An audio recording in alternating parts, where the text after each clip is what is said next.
Hai anak-anak, apa kabar?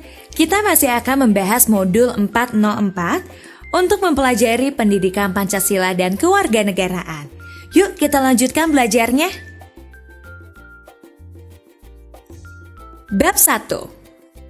Keberagaman karakteristik individu dan toleransi antar umat beragama di Indonesia. Pelajaran 1.3. Keberagaman umat beragama di Indonesia akan kita bahas kali ini anak-anak. Tujuan pembelajaran agar anak-anak mengerti dan memahami keberagaman umat beragama di Indonesia. Agama di Indonesia. Indonesia adalah negara dengan jumlah penduduk terbanyak keempat di dunia. Hal ini disertai dengan keanekaragaman suku bangsa, agama, budaya, dan bahasa penduduk di negara kita. Ada 6 agama yang diakui di Indonesia. Walaupun terdapat 6 agama, namun semua agama mengajarkan hal-hal yang baik bagi para umatnya. Yang pertama, kita akan membahas agama Islam. Pengikutnya disebut Muslim, yang berarti seorang yang tunduk kepada Tuhan. Kitab sucinya adalah Al-Quran. Tempat ibadahnya yaitu masjid. Ibadahnya disebut sholat, misalnya sholat 5 waktu dan sholat Jumat.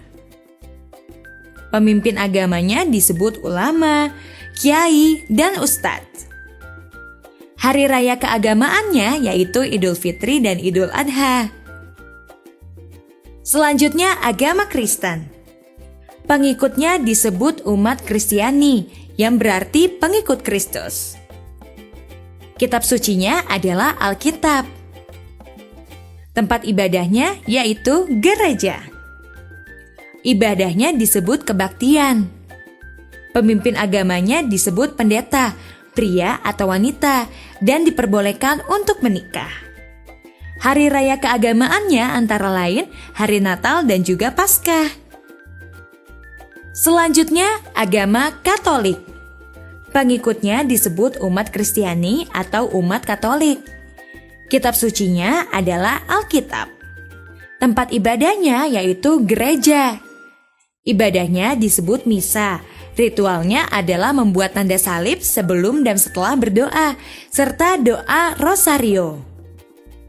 Pemimpin agamanya yaitu paus, uskup, pastor, dan romo. Ketentuannya adalah harus pria dan tidak boleh menikah. Hari raya keagamaannya antara lain Hari Natal dan Paskah.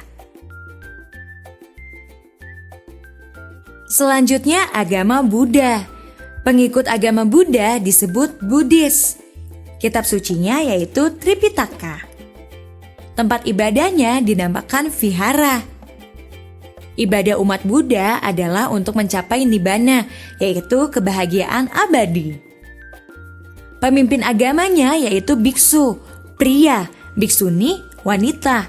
Ciri khasnya adalah tidak memiliki rambut dan memakai jubah oranye pada umumnya.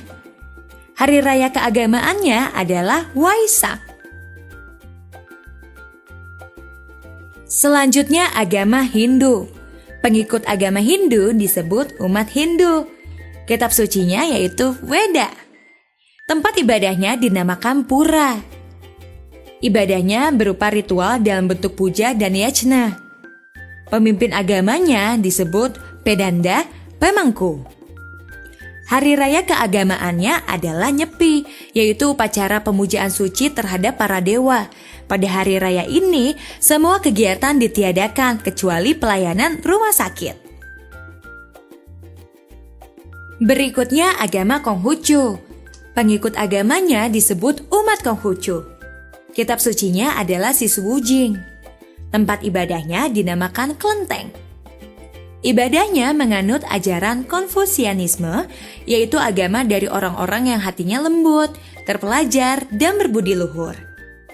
Pemimpin agamanya disebut Jiaosheng, penyebar agama, Wenshi, guru agama, Suishi, pendeta, Zhanglu, tokoh atau sesepuh. Hari raya keagamaannya adalah Tahun Baru Imlek. Setiap umat beragama beribadah menurut ajaran agamanya masing-masing. Mereka juga menjalankan perintah dan menjauhi larangan agama.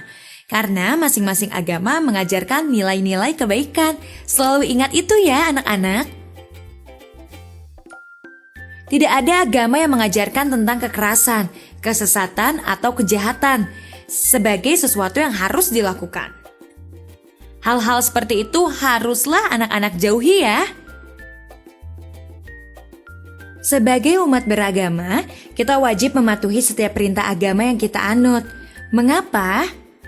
Sebagai bukti iman percaya kita kepada Tuhan, bahwa apa yang kita lakukan seturut dengan kehendak Tuhan dan akan menghasilkan hal-hal yang baik.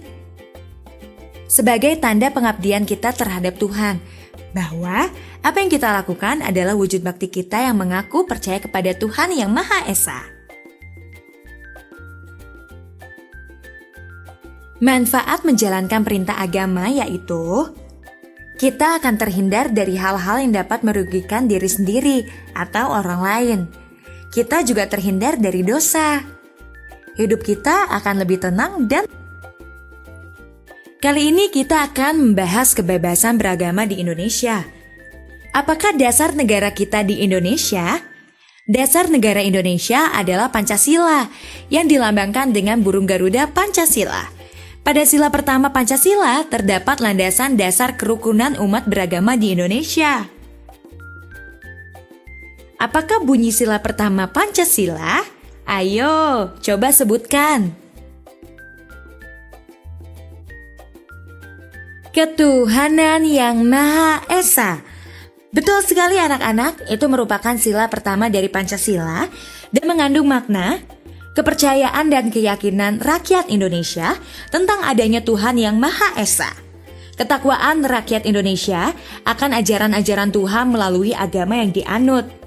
Rakyat Indonesia percaya bahwa melalui sila pertama Pancasila ini akan memberikan tuntunan dan bimbingan yang mengatur pikiran, perkataan, dan perbuatan untuk mewujudkan masyarakat yang hidup makmur, rukun, dan damai.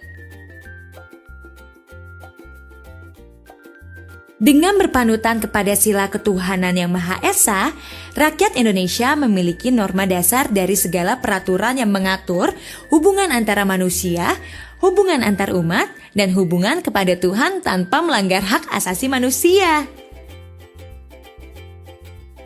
Hak asasi manusia atau HAM yaitu hak-hak dasar yang dimiliki oleh setiap manusia sejak lahir dan tidak dapat diganggu-gugat oleh orang lain anak-anak. Contohnya adalah hak hidup, hak mendapatkan pengajaran, hak menyatakan pendapat, hak mendapat layanan dan perlindungan hukum, dan lain sebagainya. Dengan tidak melanggar hak asasi manusia, kerukunan umat beragama akan tetap terjaga anak-anak. Maksudnya adalah hak kebebasan untuk memilih, memeluk, menjalankan agama dan kepercayaan yang diyakini masing-masing adalah salah satu hak asasi manusia yang hakiki. Jika masing-masing umat beragama menghormati hak tersebut, maka kerukunan hidup antar umat beragama akan tetap terjaga. Menurut Undang-Undang 1945 Pasal 29, menjamin kebebasan beragama. Selain merupakan hak asasi manusia, kebebasan beragama juga dijamin penuh oleh negara dan dilindungi oleh hukum. Ayat 1. Negara berdasar atas ketuhanan yang Maha Esa. Mengandung arti bahwa di Indonesia adalah negara yang mengakui dan percaya adanya Tuhan. Ayat 2. Negara menjamin kemerdekaan tiap-tiap penduduk untuk memeluk agamanya masing-masing dan untuk beribadat menurut agama dan kepercayaannya itu. Mengandung arti bahwa Indonesia menjamin kebebasan bagi seluruh rakyat untuk menganut agama yang telah diakui oleh negara. Bahwa Indonesia memberikan perlindungan kepada rakyat untuk beribadah sesuai dengan agamanya masing-masing. Dengan demikian, warga negara Indonesia terdiri dari pemeluk-pemeluk agama yang berbeda.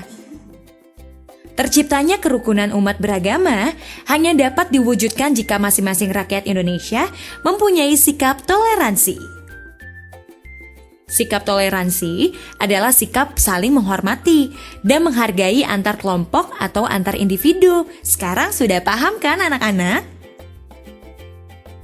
Jika kita menjunjung tinggi sikap toleransi antar umat beragama, maka persatuan dan kesatuan bangsa Indonesia tidak akan terpecah belah.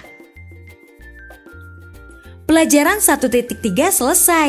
Kerjakanlah latihan-latihan di buku kegiatan. Tetap semangat ya!